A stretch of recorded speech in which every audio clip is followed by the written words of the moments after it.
So it's going to blink all my checkboxes.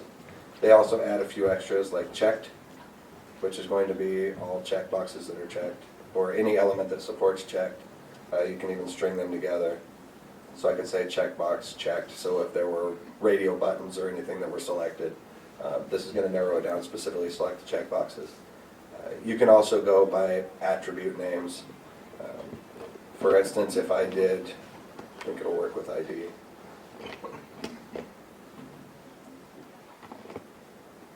If I did this as an attribute, it will select that example div because that's the ID. You can even use that to narrow down divs or any elements that have data attributes or anything else that has something you can pass as a selector. The second thing I want to talk about in jQuery, pretty basic, are jQuery plugins. Right now I just built a really simple plugin on the page. I can set the background to the yellow of the page, or I can put whatever value I want in here.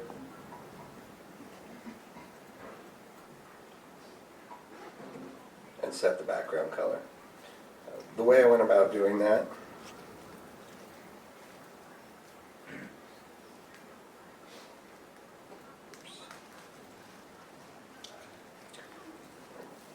jQuery has an interesting plugin model.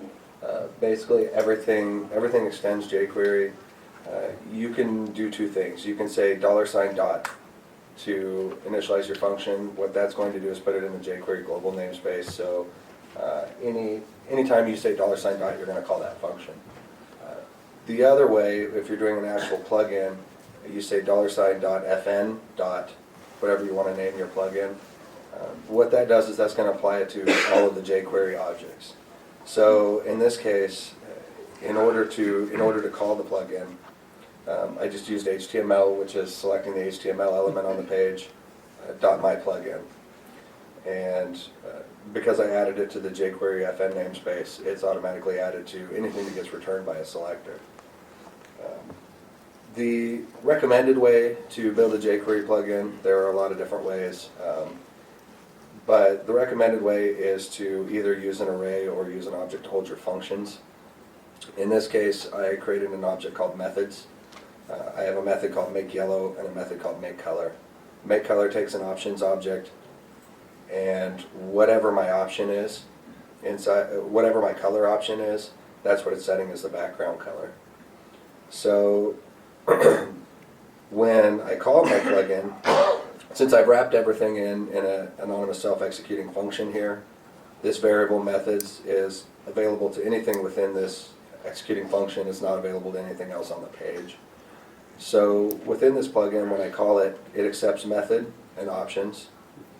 It checks to see if that method on the methods collection is actually a function using jQuery, and then it executes it.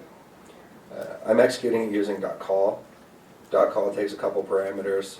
The first parameter that you pass into it is what you want to be the context.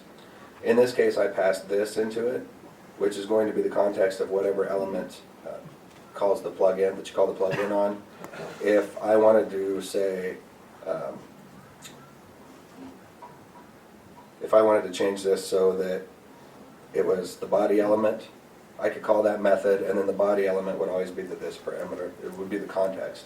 So within your methods, when it executes, now this time instead of saying this, when I say this.css, instead of acting on the HTML element, because that's what I called it on, the plugin on, it's actually going to act on the body element because that's what I specifically passed in as the this parameter.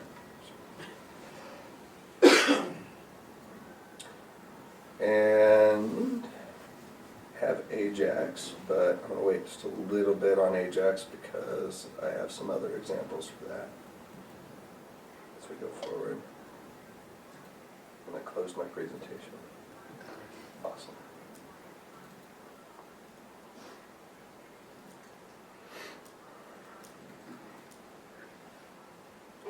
Okay, I guess to start, does anybody have any questions about jQuery and Ajax? I mean, that was really pretty basic as far as jQuery and JavaScript goes, but we'll see a little bit more of it later on too. All right. So Next thing I want to talk about is just a little bit of MVC, kind of an introduction. Creating an MVC project templates, what the differences are, some suggestions as far as what I prefer when I'm creating them. Looking a little bit at the project structure, talk about views, strongly typed views and partial views, and what I like about the MVC architecture in general. Just to start,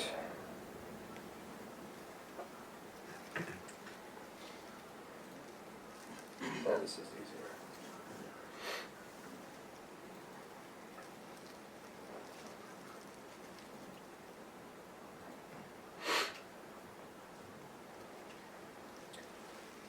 When you want to start a new MVC project, you get several templates that are available to you out of the box. You can always create an empty one, an empty web application, forms application, MVC. I'm going to create an MVC4 application.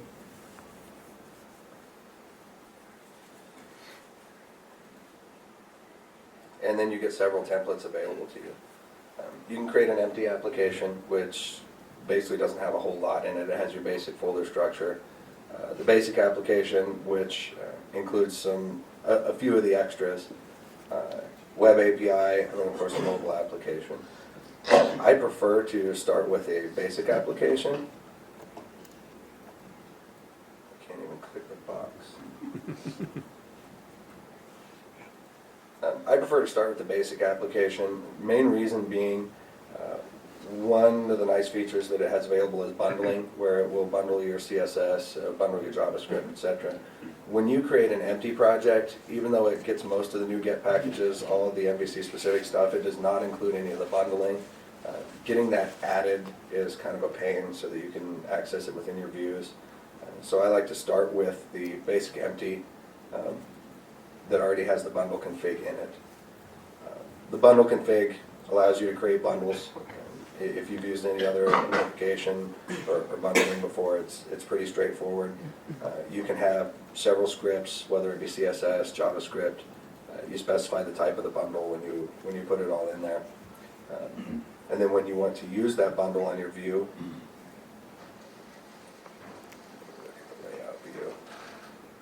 the layout view just calls render, either scripts or styles, depending on what type of bundle it is. You pass this path and it's going to put together everything in there and put it together for you. Some of the things they use in their bundles, I haven't used a whole lot.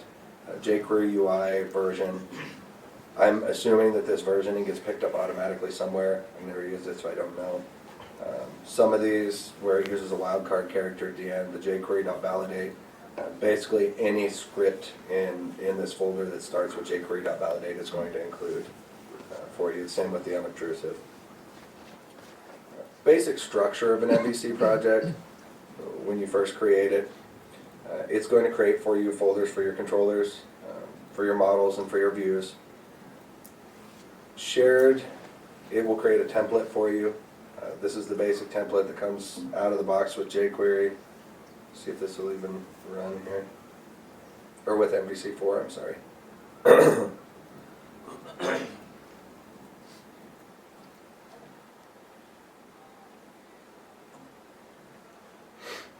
And the template doesn't even run.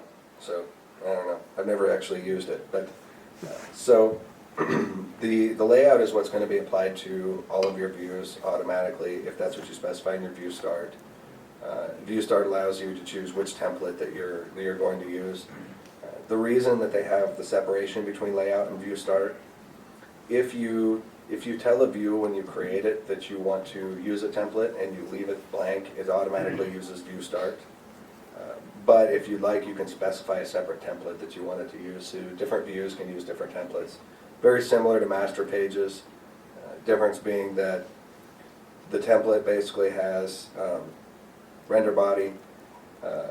Render body is required in any of the templates. That's where it's going to inject any of your view data when you call your views. And render section, you can create different sections that then when you create your views you can insert content into.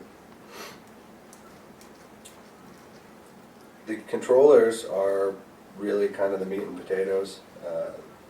These are what all of your routes are going to execute. Every controller is a class. The difference, or the main thing is that, let's call this the home controller. Empty controller. It inherits from controller, and by default it creates an index. You create whatever method you want, but we're going to go ahead and add a view for index. You'll see the options we have here. We can tell it whether or not to use a layout or master page. If I leave it selected, leave this blank, this is when it's going to use the layout. And this is why it didn't actually execute, because I didn't have a controller in action on it, because I created an empty project.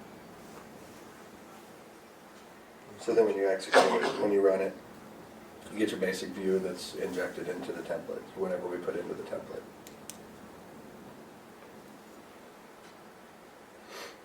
Content, generally where you're going to put your CSS. You're going to get a lot of junk in here that you might want to clean out. If you don't plan on using jQuery UI, take it all out of here. The same thing, you're going to have all your JavaScript in here, you're going to have all your images for your jQuery UI. It's just something that they put in the default template. It's pretty handy, especially if you do any, if you want to do any automatic UI type stuff, especially for form elements, but definitely not necessary if you don't plan on using it. If I'm not going to use it, I always take it out. Another thing that has kind of changed from MVC 3 to MVC 4 is where it does the route configuration. If you've done any MVC before, when you set up your routes with MVC 3 and previous, you did it in the global.isax, they've gone away from that. Now within AppStart, it creates classes for you that have all of that have all that functionality. So for instance, the route config is now where the default route lives when you create your application. It still works the same way. Now instead,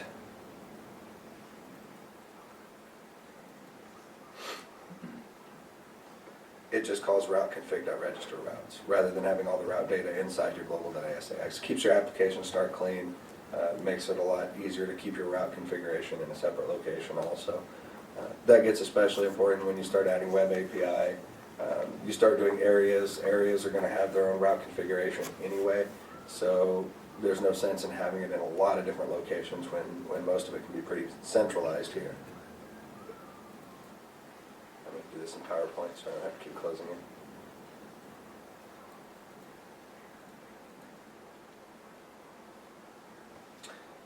Views, there's a lot of different types of views that you can create.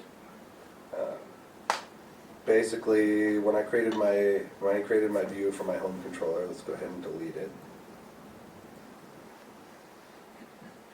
We'll re-add that view. We had the option, we can create it as a strongly typed view and select a class that we have as the model for it. Right now we haven't created any models. We can create it as a partial view. With a partial view, it's not going to be something that's generally going to be injected into your template. It's something that from within another view, you can pull that view in. There's a lot of different ways to do that. You can use HTML.render partial from within a view to pull in a partial view. You could also have a controller action that returns a partial view result. Hit it with Ajax, with JavaScript, you can pull that partial view back and you can slap it into the page. So there's a lot of different ways to access it. The main thing is that the partial view is not going to use the template. It's not going to have access to the template. You don't have to worry about it. As far as strongly typed views, I highly recommend anytime that you're doing any kind of data to use strongly typed views. I've seen a lot of examples, and it's definitely possible to do. You can create form elements. You give each form element a name, and then you'll see these action methods that have 10 parameters. And each parameter name matches up with a form element name on a form. You're better off creating a model which is just a class object to hold that data, and then in your action method you set it to accept that model. So when you post your form, that model has all of the properties you need. It also makes it a lot easier to auto-generate, which I'll show you here. So let's go ahead and create a model.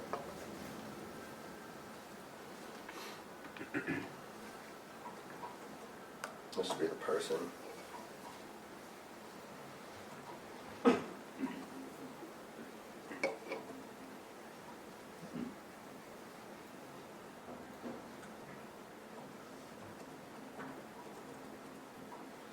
So we'll just create a basic model. And when we add our view, we're going to create strongly typed.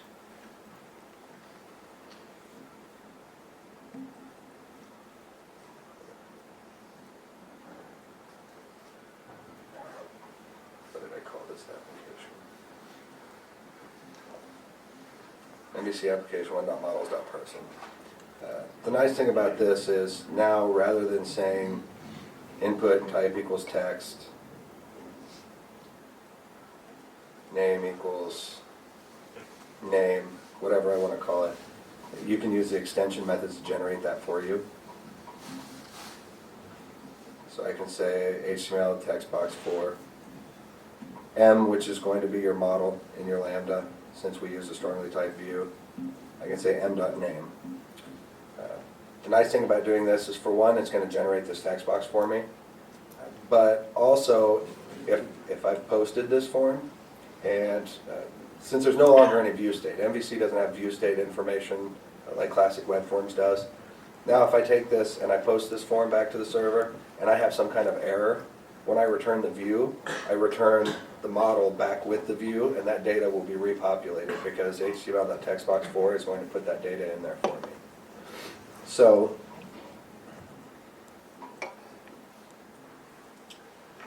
form, get rid of this junk.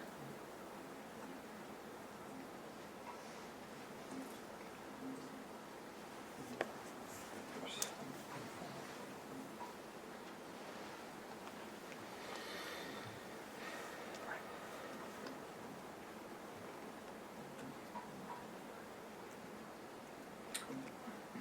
Add my text box.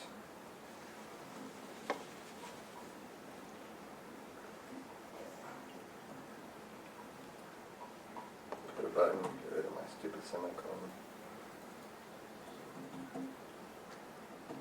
Now if we run this index page,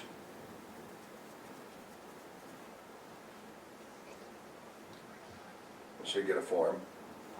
And if I look at this form, if I look at this form element, you see that it got the ID of name, it got the name of name. It did that automatically based on the property name from my model. And if I, in my controller,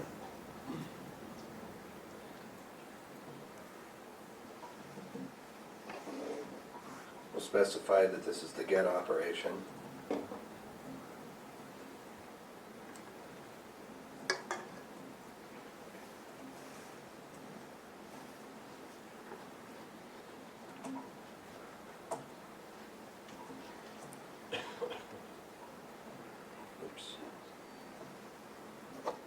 And we return the view, pass our model back into it. If I return the view without passing the model into it, back into it, what's going to happen is whatever I type in this box, it's going to post back to itself and return the view. Well, it shouldn't be there, but it is.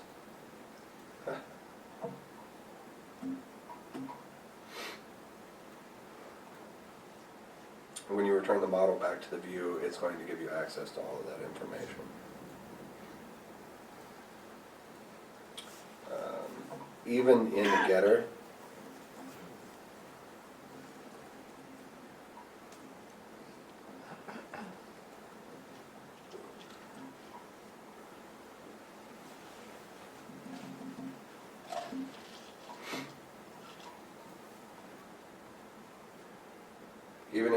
for the page, if I specify a model now and pass it there to the page, it will populate the value because it knows the value because it came from the model itself. So basically the model binding is a lot more lightweight replacement for view state.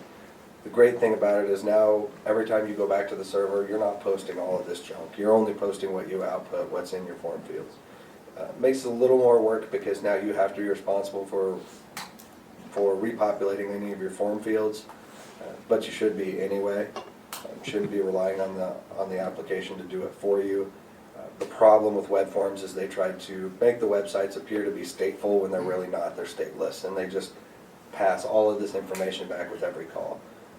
Same with the Ajax, the Microsoft Ajax, because it actually executed the page lifecycle. It would send view state information back and forth. So it made the calls to the server really heavy. It was really hard to make really lightweight Ajax calls unless you're just using jQuery and doing it yourself.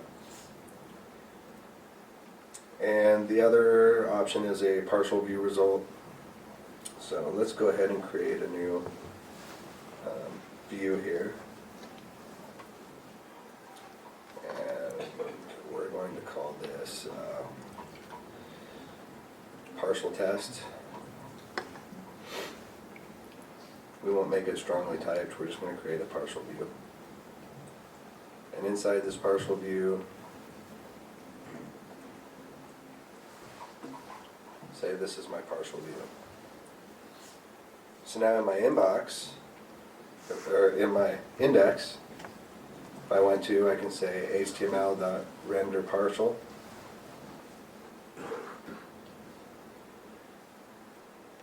And what did I call it? Partial test. Oops.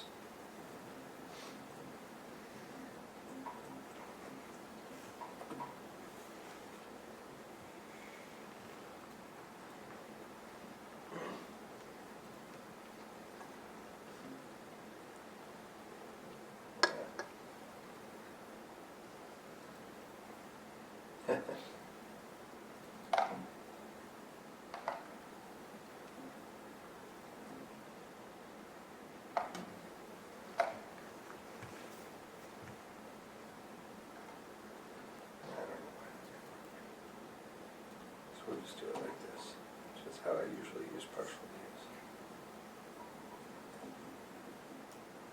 So we'll create a partial view result test. Test.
So here, when the page executed, we used an Ajax call to hit our action method that returns a partial view. And this is the content of the partial view, which then we use jQuery to insert it into a div on the page. So pretty straightforward views, partial views, strongly typed views. Not a lot to them. I use either regular views or strongly typed views whenever possible. So what's so great about the MVC architecture? I think probably the thing I appreciate most about the MVC architecture, since it divides away a lot of your logic, your view is really just that. You still see a lot of spaghetti code from time to time in your views, Actually, with Razor, I like to think of it as a little more angel hair pasta. It's not quite as bad as it used to be, but it's still kind of PHP-esque in how you see all the HTML output. If you're not just outputting form values, you still can see a lot of logic in there. I see a lot of times people enumerating collections and things.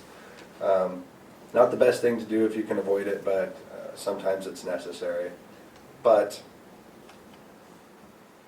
why it's different on my screen than it is up there.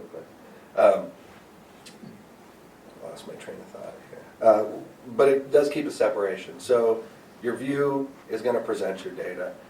Your model is the data itself, and the controller is giving the view what it needs to present and telling it to present it, or telling which view it needs to be. For instance, a single controller action, you might return any given view.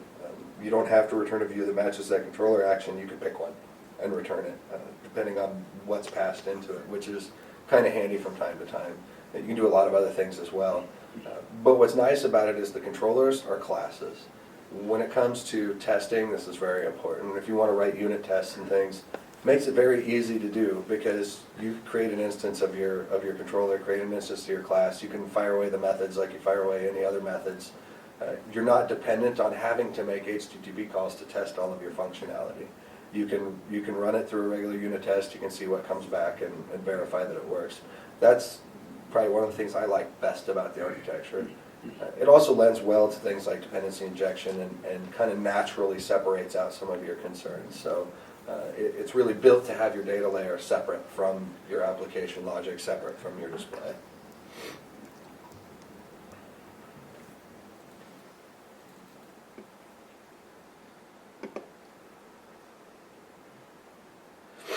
So then we talk about routing.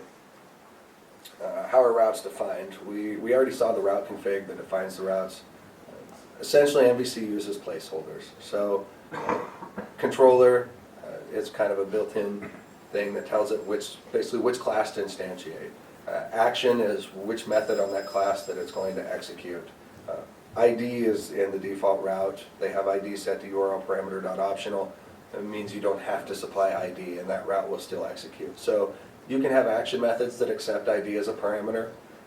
You can have action methods that don't accept ID as a parameter. If you wanted to force ID, you could remove the URL parameter.optional from ID and force people to pass ID. You can also specify in your action methods that ID is a nullable type. Maybe it's a nullable int. So then it's not really going to matter if that ID gets passed or not. It can conditionally accept the int. So for instance, in our index method, I could have created a nullable int as a parameter, and if they don't pass it, it'll be null. If they do pass it, it will be there. It makes it pretty easy. But route specificity is important. The order that the routes are defined in, you should always define your routes most specific to least specific. If you're too generic in your routes, then whichever route it hits first that matches the pattern that you supplied is going to get executed, and it's going to ignore everything below it. Multiple route patterns, I'll show you here in a second, where you can supply default values for your parameters on your routes, but sometimes if you have multiple route patterns and you specify defaults for all the values, that can cause problems.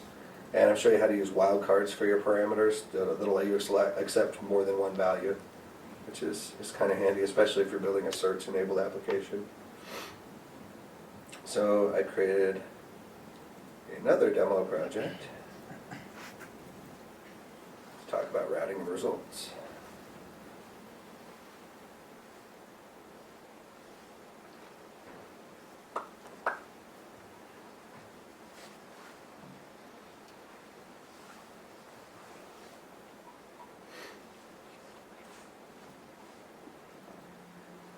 So here we have a route config. If you just build it out of the box, create a new project, this is what you're going to get. This is your default route. It expects a controller, an action, and ID. If you don't pass to it controller, action, or ID, it has defined default values down here, so it's going to instantiate the home controller and it's going to run the index action on that. So that's why when I just run it with the URL, it loads the index page.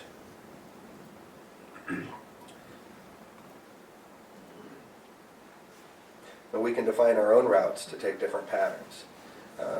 Now let's say you have a fairly simple site, or a site that starts out pretty simple. So you want to have an About Us page, and you want to have a contact page. You want to have an FAQ page. You don't want to create controllers for every one of those pages. So your first inclination might be, well, why don't I just define a route here that only takes action and ID and defaults to controller. So if I use this route, this would make it pretty handy because I can go to localhost/contact, and as long as I have a contact action on my home controller, it's going to execute it. The problem that this causes now, though, if you want to add an additional controller down the road, you have no way to capture that new controller.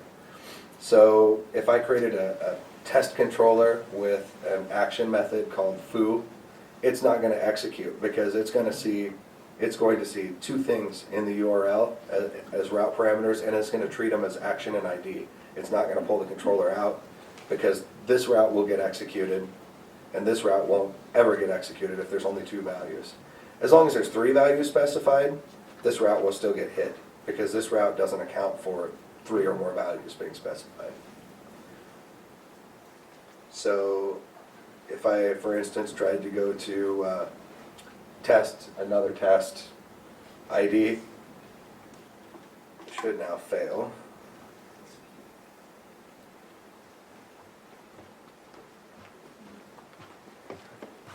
Maybe. Let me have another route.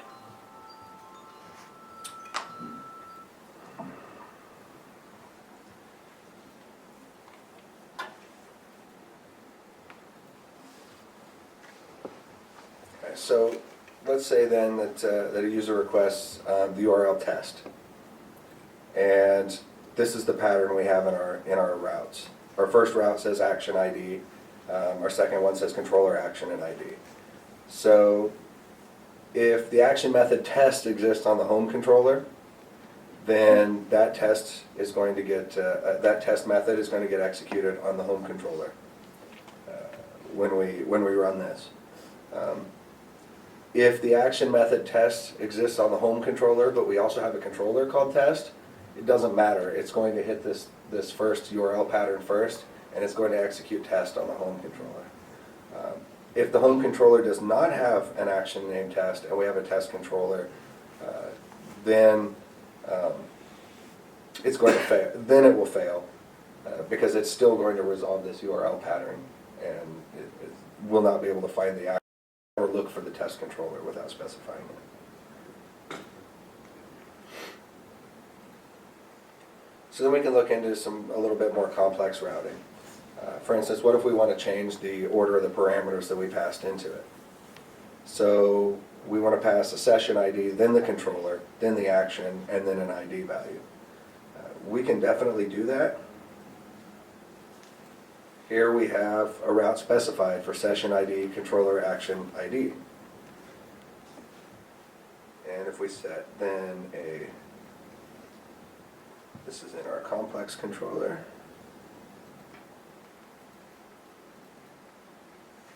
We have a breakpoint already, but we're not debugging.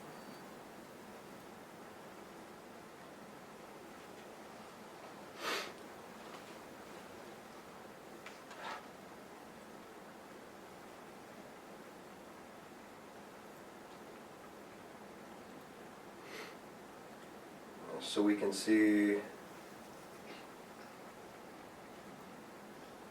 here where the home controller and the complex routing action method is what's getting executed in order to display this page. But here we're passing in a value of 1,000, which is our session ID. Complex is the controller name, index is the action, and 500 is the ID. Since we've defined this route, it does get hit. If the screen was bigger, you could see useful information. You can see that it's hit my complex controller that I created. It's hit the index method that I specified there. If I look at my values, session ID is 1,000, which is the first one in the route, and ID I specified as being the last parameter, so I pulled it in, and that's 500. We can also specify, it doesn't have to be // for all of our variables. For instance, we create a route that has I had to create it higher. So here you see we have a route that has controller, action, a resource, whatever we want to call it. Then it has an ID, a dash, and a version number. So we have this route in here. So if we want to hit that, we're going to, on our multi-parameter controller, we're going to hit our index action method. And you see that we specified the resource, which is pages, an ID of 5, and a version of 1. So it pulls all those out of the URL because it matched that pattern with that literal dash character in it. So you can use other characters to kind of separate some of those routes from the default route to keep you from running into trouble with the routes. One thing I would recommend though is try to create as few routes as possible. If you start creating a lot of specific routes, what you're eventually going to run into is you're going to have so many specific routes that anytime you add a new action method, anytime you add a new page, you're going to have to start adding routes for all of them. And it kind of defeats the purpose of having the whole routing engine anyway. So definitely something to watch out for and be careful.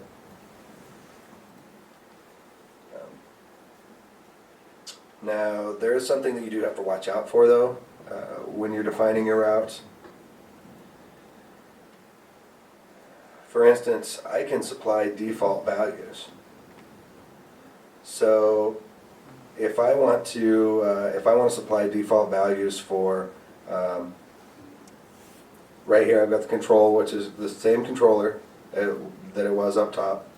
I've got the same action method of index, but now I've said that I want the default resource to be document, the default ID to be 0, and the version to be 0. So what's going to happen here is essentially MVC starts to treat these extra parameters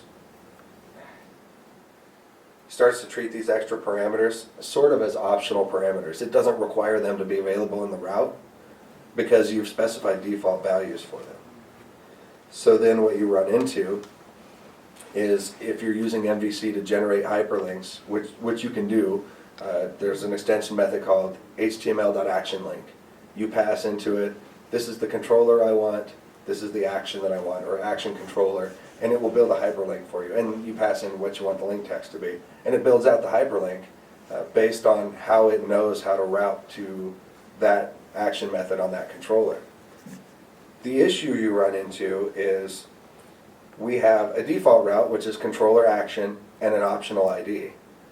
Now we have another route that is controller action and then resource ID and version, which all have default values, so they're essentially treated as optional. So now routes that worked before will stop working, because you can see what it did up here was when it built those links for me, it went ahead and put those optional values in the top. So you still have to be careful, even though your route is more specific. If you've essentially said that all of the parameters can be optional, MVC will start generating incorrect links for you. So you either then have to generate them yourself, or you have to specify those route values when you generate the links, or you just have to not make them all defaults. I try not to make them defaults, try to make it so something either needs to be there or it's nullable in the action method.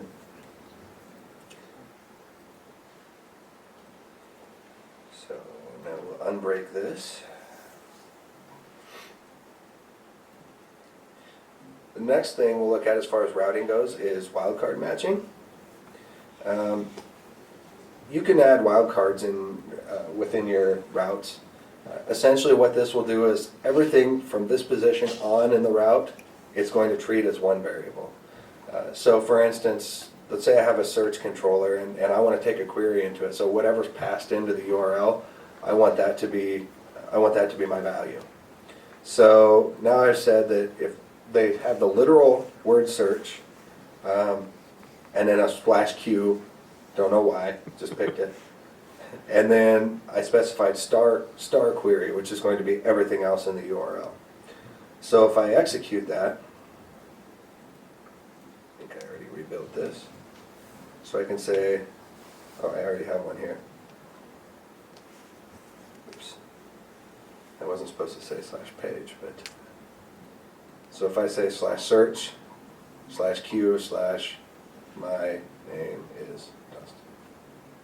Not that. Not that either.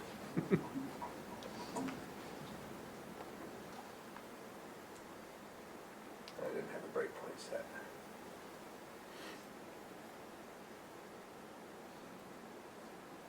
Search control there. Oh, I do, but I'm not debugging.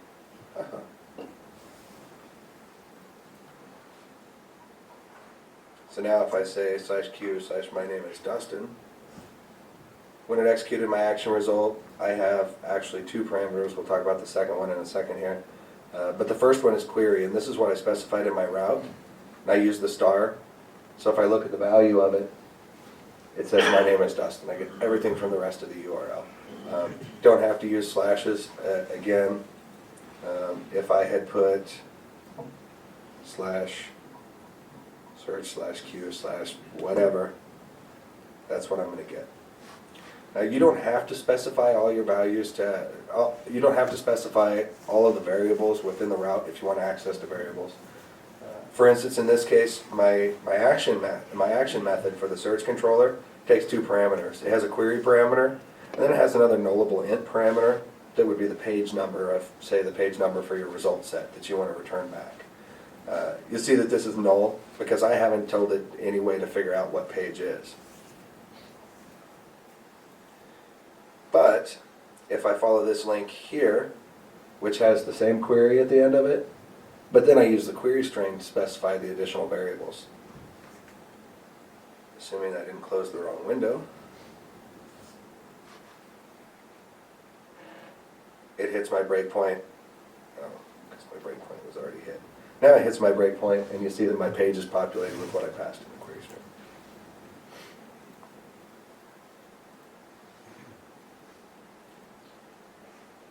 Any questions on routing, basically setting up the routes, any of that good stuff?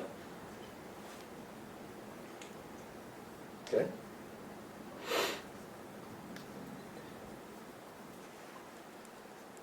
Now, the routing information I have here applies to versions of MVC prior to MVC4, but I want to talk a little bit about routing and web API, so I kind of lumped this together. Here's one issue that you can run into with routes, another problem that you can run into.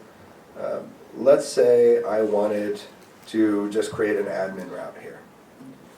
MVC doesn't care what subfolders your routes are in, so long as they are a controller action. So let's say I wanted here a route that went to admin. So if they say admin, then I'm going to execute the accounts controller. And then I'm going to say what action on the accounts controller I want to execute, and then optionally pass in an ID. This looks like it would work great because I'm not passing a controller, but I am passing a value, and I'm specifying which controller I'm going to execute. And it actually will work just fine. So in my accounts controller, I have an index. So if I come in here and I say,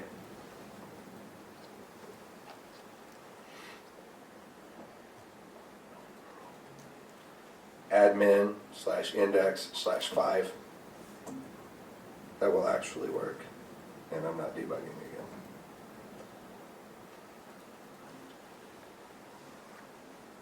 Admin index 5 will work fine. Hits my breakpoint. It's the accounts controller. It's the one I specified. And here's the value that I passed in. The problem with this, though, is that it doesn't eliminate the ability to use the default route. So I have an accounts controller and I have an index method. The default route says I can pass in a controller, an action, and an ID.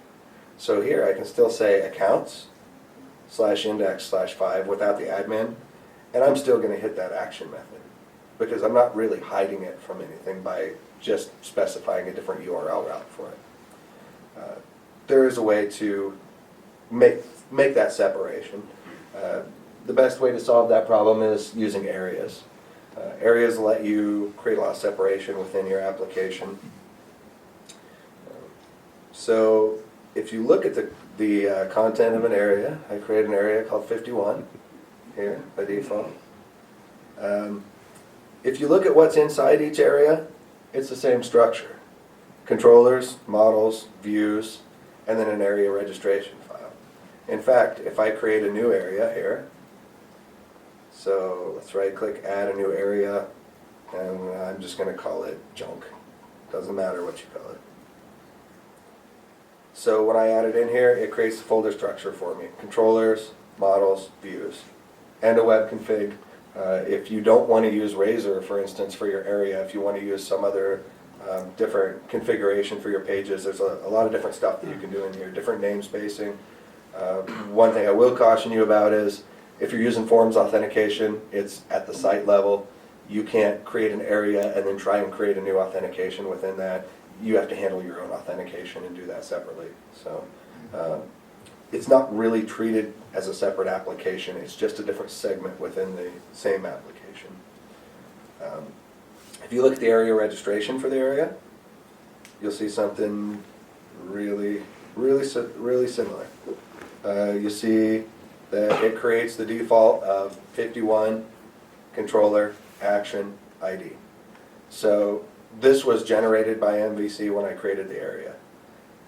One thing that you can also do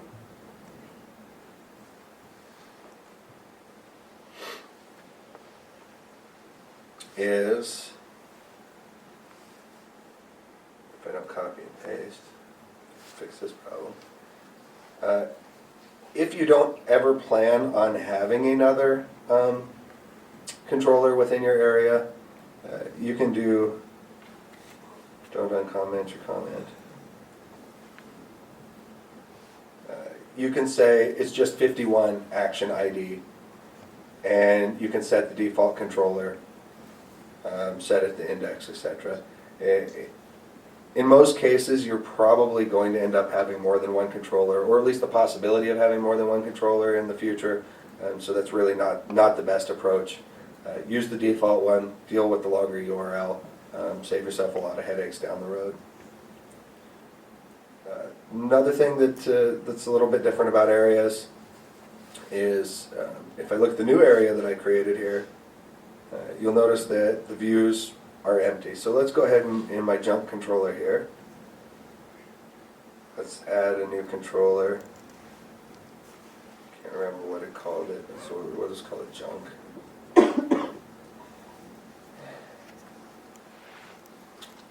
And okay, so /junk/junk, and we have an index method, and let's go ahead and add our view here. We'll use layout and master page. We'll leave it the index view. So back in the main site here, I've got a header here. Let's add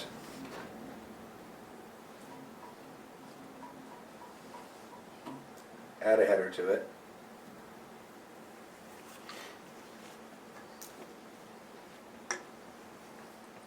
So you see when I execute the application, I've got my menu, I've got my header. But if I go to my area, I don't have any of that stuff anymore. When you create an area by default, it does not add a view start file, it does not add a template for you.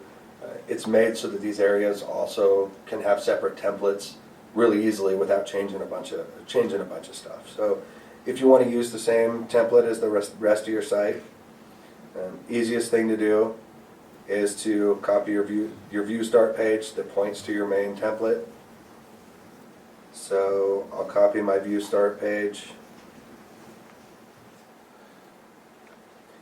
and I'll go to my new area that's called junk here, and I'll paste it in there. And I've got my view start. The view start points to the layout in the main shared folder. So go to junk/junk. It loads the page, and it still has my main template information. There is one other thing to be aware of. This goes back to talking about using HTML.ActionLink, the bane of my existence most of the time. We talked about how it screws up links when you use default values.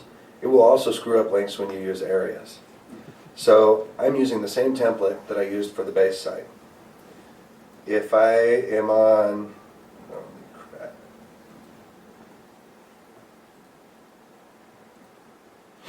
If I'm on my main page, I look at my URLs up here, for instance, complex routing.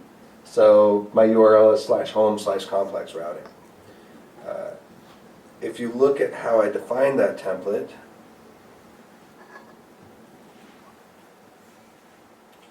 it uses HTML.action link. It says I want to use complex routing as the text. It says I want to use the complex routing action method, and I want to use it on the home controller.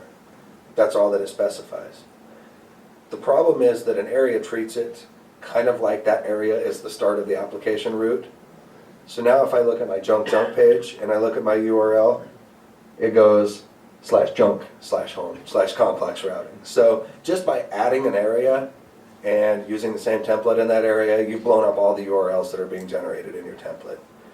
There is an easy way around that. You can change the navigation.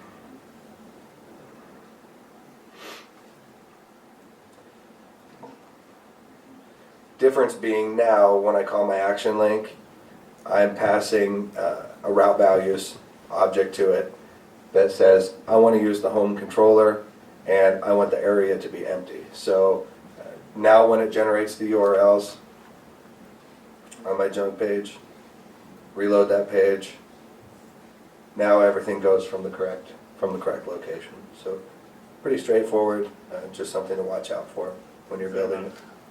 Is there not an extension method that accepts the area? There may be. I don't know. Okay. Yeah. Otherwise, create one yourself. Yeah, it would be really easy to create your own extension method to build the URL and accept the area into it. Really, even in this case, I specified the controller. I really wouldn't have to specify the controller again. I could just specify the area as being empty. Controller's already being specified. Oh no, because it's not being specified because I removed it. There's about 17 different overloads for the HTML action link. You can pass HTML attributes, all kinds of junk into it in a lot of different combinations. So the extension method's just something that you dive into and you start using and you start reading. You could probably do a whole presentation just on using the HTML extension methods that are built in. So. Areas and templating we talked about. Areas HTML action link. Now web API routing and web API in areas. Web API routes slightly differently. The way that the routes are parsed, the way the routes are executed work the exact same way. They're just defined a little bit differently. For instance, if we look at our route config,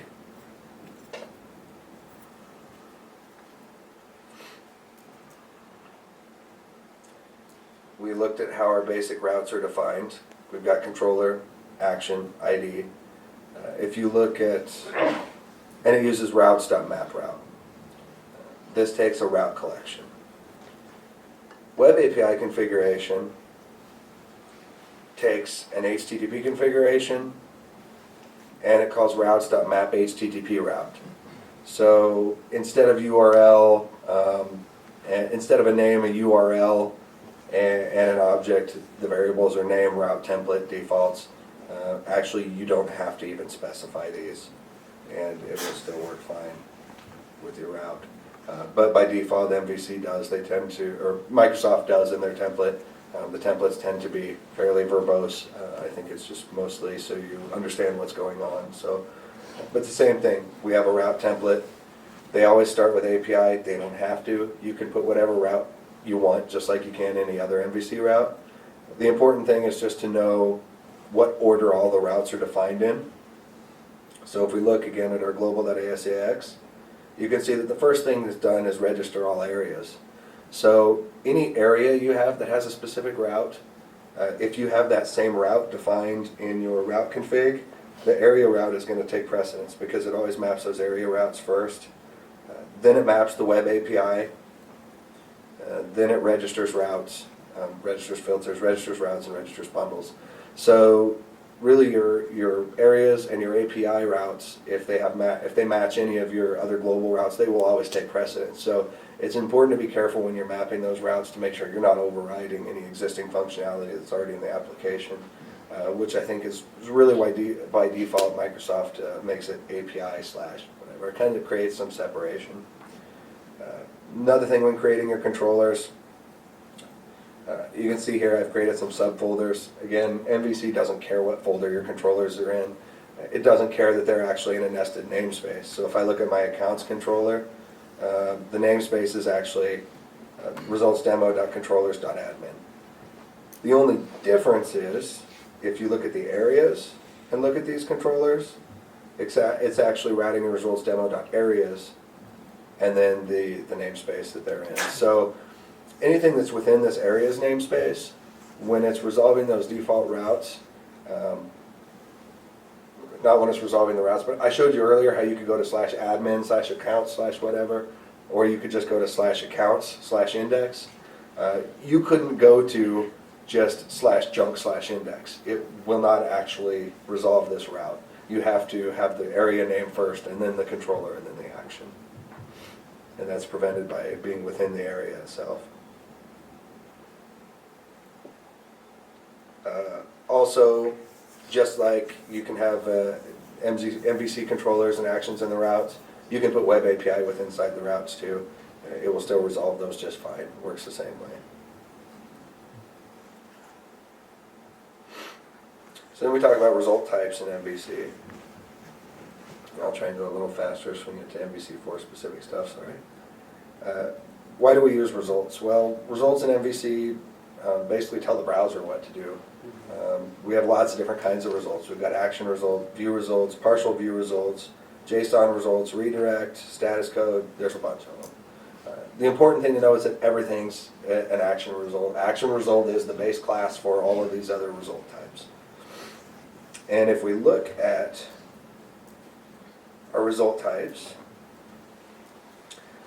for instance, action result, and we say we're going to return a view. I don't have a view for this, but view is actually returning a view result, but we specified action result, so it's still going to work. If you only expect a method to be used as JSON or used with JavaScript, AJAX, you can specify that it's a JSON result. However, if we wanted to, we could still say this is an action result, and we can still return JSON. Doesn't make a whole lot of difference. There's also shortcuts for a lot of these things. We can say return JSON and create our object. Redirect result. So now let's say I have a page that I want to redirect, whether it be permanent or a temporary redirect. I can set my action method to return a redirect result, and I can say where I want to redirect it to, whether or not I want to be a permanent. Or I can use the shortcuts, which are redirect or redirect permanent. There's a view result. You can return a view. Partial view result lets you return a partial view. Now, action result is what I would use almost every time, and there's a reason for that. Let's say you have an action method that returns a view result, but you access the database, you try and get some data, and you find out that they've supplied an invalid ID. Now you want to return an HTTP status code that says that, okay, resource not found. You can't do that because you've set it to a view result, so you have to return a view. If you use an action result, you can return the view or your HTTP status code. It's not going to matter.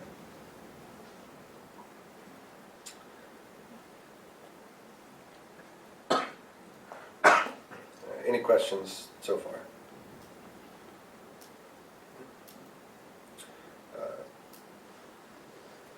MVC and serialization. This is where Web API and MVC get a little bit different.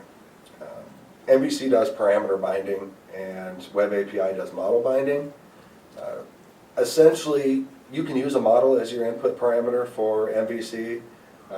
If you want with Web API, you can use string for your input parameter. But if you have more than one input parameter on a Web API action, you have to put it within a model, otherwise you're not going to get access to those. It has to be able to serialize all that data, or deserialize all that data into a model. So, if we talk about response serialization,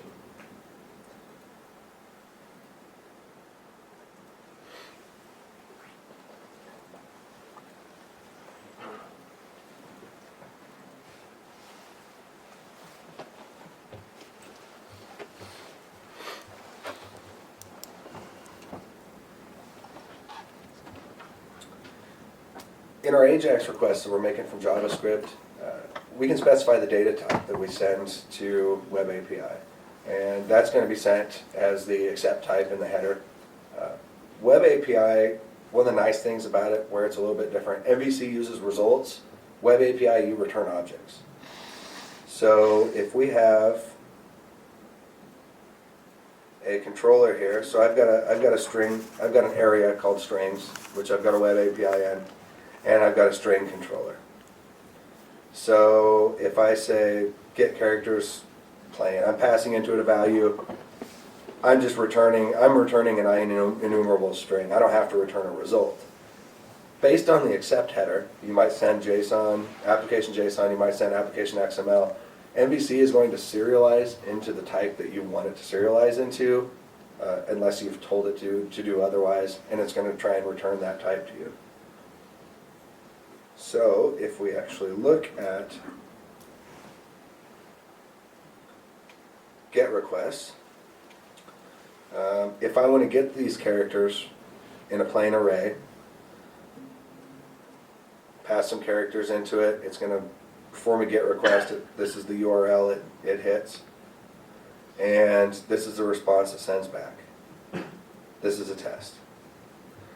If I want to get them as an object, I have another method. It says get characters object, and it returns a JSON object that has the characters property. Now if I want to return this as XML, as a plain array, let's go ahead and execute this again. All I did was change the data type to XML, and Web API is automatically returning the XML for me. It's returning an array of string. You start hitting problems though with XML when you just try and return an object. You get nothing. And the reason is, in order to do the serialization, you have to specify the data contract attributes. So if I say XML object, this is an object that I specified data contract attributes on, and it returns the object for me. One interesting thing to note though is if we go back to the request that failed, and we execute this request, we got nothing back. It actually threw a JavaScript error because I'm doing some XML parsing, or converting the XML to a string. But if we look at the request that we made, we got a 200 result. Now look at the response that came back. It sent back JSON. Reason being, if you look at the request headers, this is what jQuery sent it. It says, I want application XML, or text XML, or whatever the heck you can give me. Web API didn't know how to serialize it into XML, so it serialized it into the next thing that it could, which is the JSON result, and it went ahead and returned it. So we still got the data back. If our accept header only included XML, I believe that it would have just bombed out. I don't think it will return JSON in it, unless you've allowed it to. You can't ever guarantee that you're going to that a server, when you're hitting it, is going to support a certain type. The accept header is almost a hint. It just says, give me this if you can. Same thing on the server side. You can't ever assume that the client that's requesting the data is going to want to just get JSON data or just get XML data. If you're building out Web API, especially if it's going to be consumed by a lot of people, one of the things to look at is put your data contract members in there, create a separate library for your models, create an API that other people can use and consume. This way, it doesn't matter if they're getting XML, if they're getting JSON, they'll be able to do it. Another thing to note here, I do have an additional property called test prop in here that does not have a data member attribute. MVC for used to, and the release candidate used the JavaScript serializer that's built into .NET. It now uses JSON.NET. If you have a class that has data contract and you don't have a data member attribute, it will not serialize that even to JSON. It's not going to do it in the XML. It's not going to do it in JSON. JSON.NET is going to ignore that and not serialize it. So you can have available properties too that you don't serialize and send back. Something to keep in mind. So even if the client sends it to you, you're going to get it as far as JSON goes, but you're not going to be able to serialize it back out. GET requests, pretty straightforward. Post requests can get a little more interesting. If we're going to send a regular AJAX request here. We're going to send it to an action with a single name parameter, and this is where I talked about things having to be in objects. So if we look at our string controller here and look at our post samples. Text is so huge. So we've specified here from body. There's a reason we do that in Web API. Let's say we had a parameter called ID, and let's say our route has a parameter called ID. We could specify from URI that would tell it to get it from the URL, or we can specify from body that would say, give me this ID parameter from the body if it's a post request or a put request.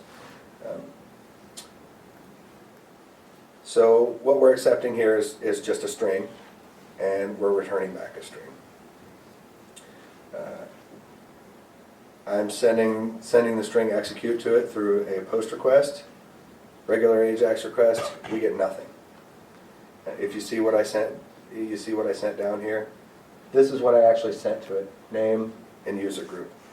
If I was hitting an MVC controller, just a standard MVC controller, this would work great. With Web API, it's not going to. So I want to send only the value. So I execute it, and I still get nothing.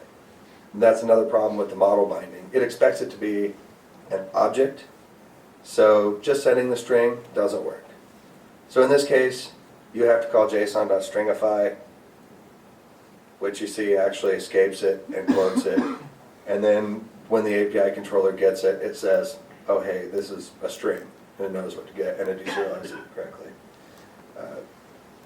You can also use a model. Models are definitely the way to go. See here, I've created a post person request object. Post person request has the same value, it has name, accepts the same thing. In this case, it seems to not matter whether I pass to it a regular AJAX request, whoops,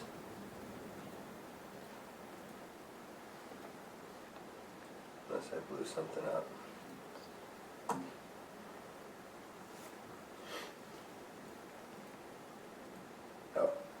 I got to choose the model parameter. So I pass it as a regular AJAX request. See what I passed in: name, user group. I can pass it in as a JSON stringified request. Still works. Same thing. I'll show you in a second why that's not necessarily a good thing. So now we get into complex post requests. Essentially the same thing. I've got a profile model. Pass to it. This is my object. This is what I'm passing in. From my controller, I'm just returning the object back to the page. This is what comes back. Other than the date being in UTC format here, which is what JSON.NET does in order to handle date times, which is one of the problems JavaScript serializer had doing. It's identical, same information. Same thing as if I post a model with child nodes. I post it. Things might be a little bit out of order, but I have children as another object property underneath. Same thing here, children as another object property underneath. That's a regular request. I can call json.stringify. What gets sent out is a little messier. What comes back is the same. There is one difference though. Oops, I need to do it on the child node. If I call json.stringify, you'll see in my child objects here, children, company is null. and didn't supply any value for it. If I don't call JSON.stringify, since that property is a string property, now you see what got returned back from the server? It actually treated it as the literal value null instead of actually null. So something to be careful of when you're sending to the server. You might end up with the string null in your database a whole bunch of times if you're not careful.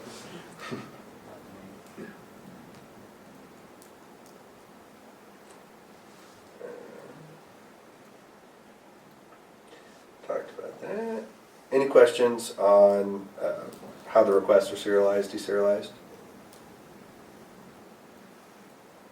Okay. So what's the differences primary between MVC and MVC 3 and 4? Some of the big ones for me is secure first.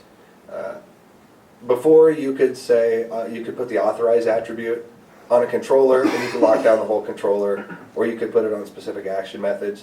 You can still do that, but one thing they added was the allow anonymous attribute, which there were third-party versions of it before, but the allow anonymous attribute allows you to lock down a whole controller but allow one method to be anonymous. So let's say you have an accounts controller and you have your login method on your accounts controller.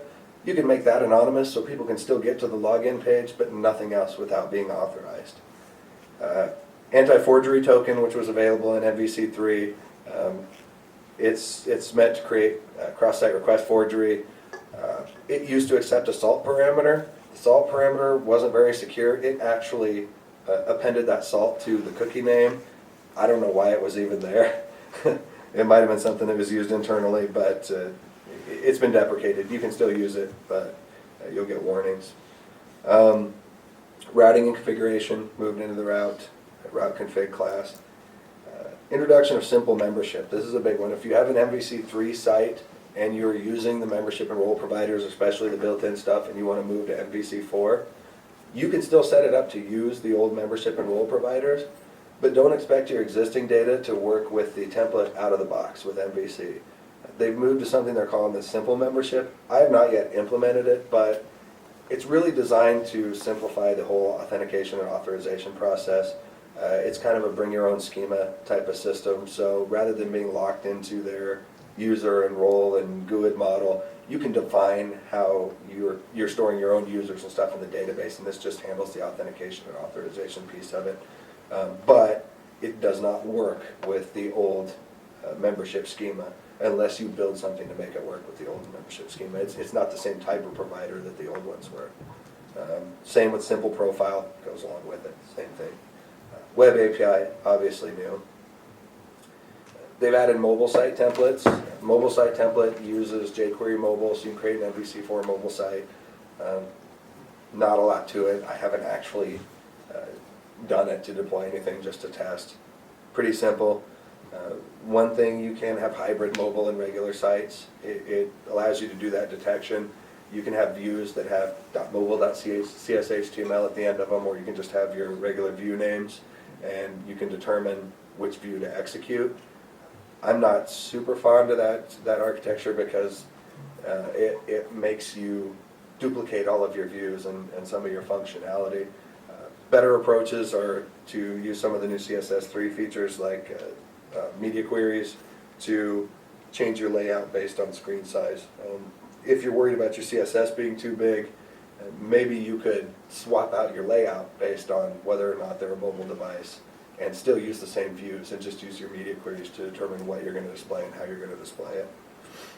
You can use Twitter Bootstrap, just a JavaScript library that'll, based on your screen size, will change your layout to basically flatten or stacks it. Mm-hmm. Yep.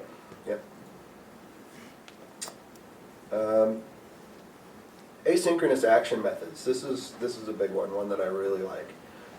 If you're using .NET 4.5 with your MVC4, you can create action methods that are task-based. So rather than just returning a result, you can return a task of your result. Where this becomes important, .NET 4.5, the thread pool allows 5,000 threads. Anytime you spin up a thread, you're looking at about a megabyte of overhead for that thread. Any HTTP request that hits a server, it's grabbing a thread from the thread pool and spinning it up. So imagine if you have a high-use site, so you've got 2,000 users hitting your site all at the same time.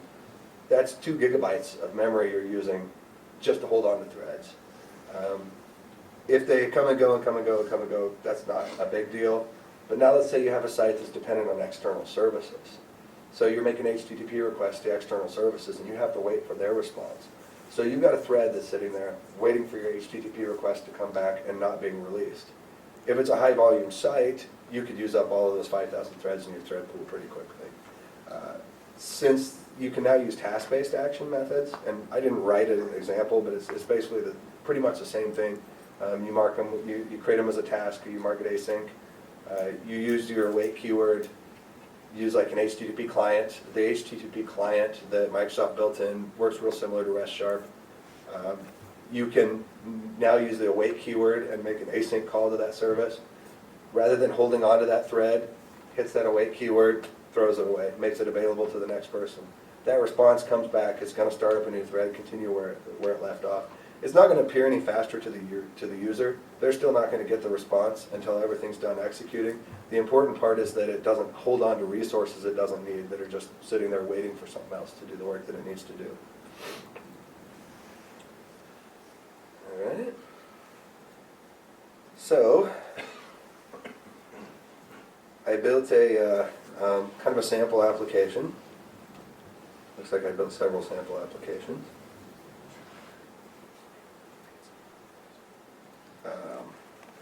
Kind of a fun little tic-tac-toe application. First thing I want to point out, it's not your grandpa's architecture. Basically, I built the thing for demonstration purposes. It was the first thing I built, and originally I was planning on going through this application end to end, and then I realized that might not be the best idea because there's a lot going on. So I went through the jQuery, the MVC background, the differences between 3 and 4 first, and then have this application. But really it's just kind of to show you how jQuery, how you can use an MVC site, build a jQuery plugin that interacts with MVC. Also AutoMapper, has anybody not used AutoMapper in here? Okay, everybody's used AutoMapper. You've not used AutoMapper. AutoMapper is the bee's knees, I think. But Entity Framework 5, if any of you haven't used Entity Framework 5 but like Entity Framework, they have kind of changed the way that they build the entity models when you generate them from the database. It's a lot more like when you do database first and push it back. But they used to have some context-related properties to them. Now the database context keeps track of all of that for you, and rather than just having to save changes, you have add methods, update methods, etc. The nice thing about that is your models that get generated are POCOs now. You can take them and you can map them to another model really easily without worrying about ignoring properties, etc. Because it's all there. It's all one-to-one. So I guess I'll just show you this real quick.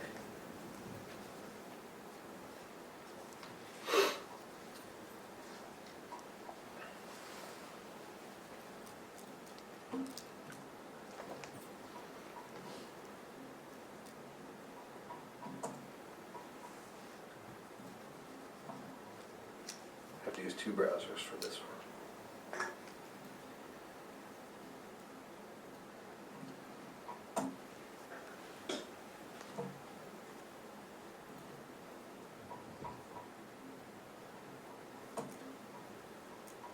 So, I don't have a high enough screen resolution to show this very well, but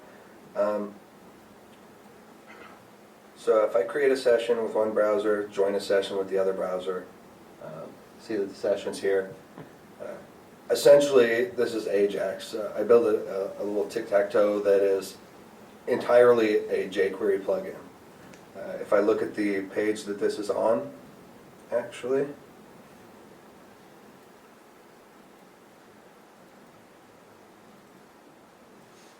this is really all there is to it. There's some JavaScript referenced, just some. I built a basic plugin to blank some stuff, a plugin to do server polling, and some game page specific stuff, and then my tic-tac-toe JavaScript.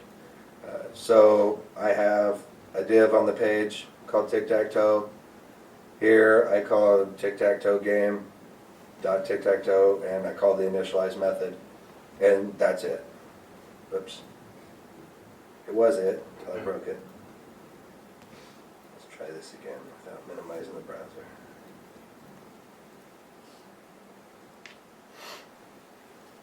So every time I play a move, it's sending a post request to the server. The other player is polling the server looking for a move. Once a move's played, it quits polling. Same thing, goes back and forth. And eventually, one player wins, and it notifies both players. So, not a lot to it, but just kind of an interesting exercise. I'm going to give all the source code to Matt and make it available to download. So if you guys kind of want to see how all this stuff glues together, you can look at it from that perspective. If you look at the JavaScript itself, I think there's more code in the JavaScript for the tic-tac-toe plugin than there is in any of the rest of the functionality. So all the jQuery plugin, you can kind of see how that works as far as scope and sending stuff back and forth. iPrincipal and iIdentity I wanted to show you just real quick. Oh geez. Time to go. iIdentity and iPrincipal I wanted to show you real quick. If you want to do your own really simple authentication or any of your own custom authentication, if you want to store some additional information into the forms authentication ticket, has anybody ever, have you guys customized the iIdentity and iPrincipal before? They just use interfaces, so in this case what I did was I created a custom identity here, and this has a name as authenticated. This came from iIdentity, but I also added an account ID property, and then the is in role. So then I've got the user. I'm not actually using any roles or anything, but a lot of this stuff comes from the iIdentity already. But what this allowed me to do was store the account ID of the user also in the encrypted forms authentication ticket. I created a toJSON method which serializes it to JSON, from JSON, which is just a static method that returns the object deserialized. So if you look at where I built it, so it takes the account ID when you log in, create the ticket, takes the account ID, display name, whether or not to create a persistent cookie, which I did. It creates a new user, creates a new identity, the new user.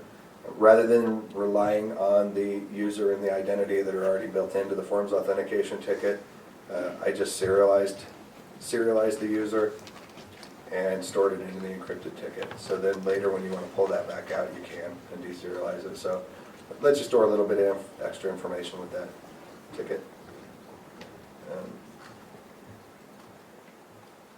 And I showed you this. Any other questions? Did anybody learn anything? All right. I'm Dustin, work for Sogeti, senior consultant there. If anybody has questions, want to email me, read my blog. I promise the train of thought on my blog is a little more consistent, so feel free.